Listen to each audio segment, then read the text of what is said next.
এইভাবে লুটপাট করতে হবে? কি দেখেন নাই শেখ হাসিনার যে পতন, এই পতন দেখেন নাই?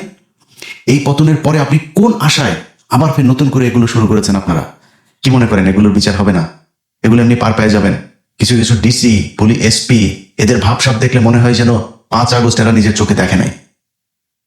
আজকে এই যে জোর জুলুম করে বিভিন্ন জায়গায়, আমি কোনো দল টলের ব্যাপারে বলছি না, এক দলের ঋণ খেলাপি তার প্রমাণ আছে, তারে মনোনয়ন বৈধ। একজনের ছোট্ট একটা নামের বানান ভুল বা দুইটা, ওনাদের যেমনে মনে চায় তেমনে করছেন। 5 আগস্ট দেখেন নাই? ওই যে সিরাজগঞ্জের ওইখানে এক থানার ভিতরে কয়টা পড়েছিল দেখেন নাই? কিন্তু আপনাদের চোখের সামনেই ঘটেছে।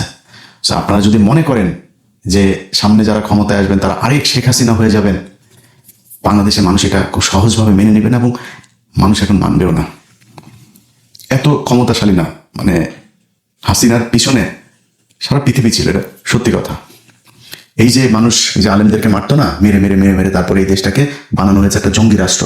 এই জঙ্গি রাষ্ট্রকে বাঁচাইতে হলে কি করতে হবে? শেখ হাসিনাকে রাখতে হবে। যদি না রাখো তাহলে তোমরা কিন্তু ওই দেশ কিন্তু জঙ্গি ধরে নিয়ে যাবে।